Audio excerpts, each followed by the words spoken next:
योगिन देव देव जगतपते। हे केशव, मेरे घर में जो बालक पल रहा है उसकी रक्षा कीजिए। तो भगवान कृष्ण सूक्ष्म रूप में उत्तरा के घरों में समाहित हो गए, यानी जिसकी रक्षा करने वाला मामा हो, यानी डबल माँ। भगवान भक्त के घरों में एक भक्त की रक्षा करने के लिए गए हैं। परीक्षित महाराज ने अपनी माँ के घरों में ही भगवान योगेश्वर के दर्शन कर और उसके ब्रह्मास्त्र से उसको बचाया।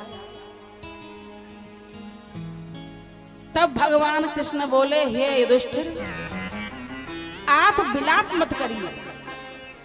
युधिष्ठिर कैसे है? ऐसे राज्य से मैं क्या करूंगा जहां मेरे ससुर मामा साले भाई बंधु सब चले गए, ऐसे धन संपत्ति से मैं क्या करूंगा। तब भगवान कृष्ण कहते हैं कि हे युधिष्ठिर भैया, आपको शोक करने की आवश्यकता नहीं है, क्योंकि जो किस्मत में लिखा है वो होता है, और जहाँ अधर्म ज्यादा हो जाए वहां फिर ये काम करना पड़ता है। कहा कि भीष्म पितामह सरसैया पर पड़े, जाकर के उनके दर्शन करो, क्योंकि भीष्म पितामह को इच्छा मृत्यु का वरदान प्राप्त है। और जब तक सूर्य नारायण उत्तरायण में नहीं होंगे, जो मकर संक्रांति उत्तरायण में पड़ती है, तो उसी का वो इंतजार कर रहे थे कि कब सूर्य नारायण उत्तरायण में हो और मैं अपने प्राणों को त्याग दूं। तो सभी पांडवों सहित भगवान भीष्म पितामह के पास पहुंचे, लेकिन भीष्म पितामह क्या देखते हैं कि मुझे केशव कहीं दिखाई नहीं दे रहे, केवल एक झलक मुझे उनकी दिख जाए।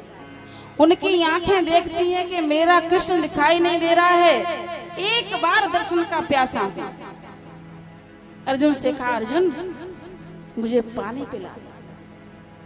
तब अर्जुन ने भीष्म की मां गंगा को एक बाण चला करके प्रकट किया और भीष्म पितामह को गंगा जल पिलाया है। भीष्म पितामह कहते हैं, प्रभु मेरी एक बुद्धि नाम की बेटी है जिसको मैं आपके साथ ब्याहना चाहता हूँ।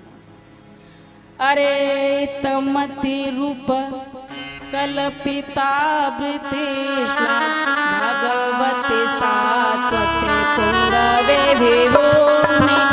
तमति रूप कल्पिता वृतेष्णा भगवते सात्वते पुंगवे विभूनि। स्वसुखं कल्पे क्वचिदो विहरतुं, स्वसुखं भवते क्वचिदो विहरतुं।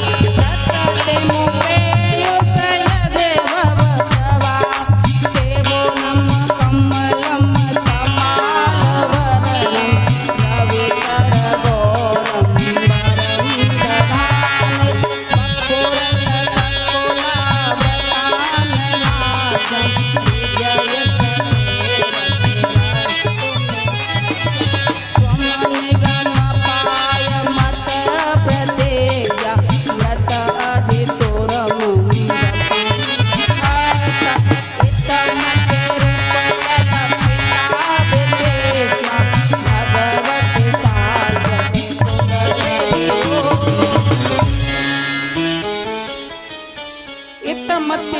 कल्पिता प्रतिष्ठा, आपके दर्शन की जो प्यास है वो पूरी नहीं होती है।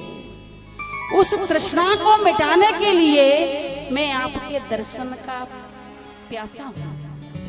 और भक्त के लिए भगवान यदि अपनी प्रतिज्ञा छोड़ दे, रथस्थ रथ का पहिया लेकर के जब आप मेरी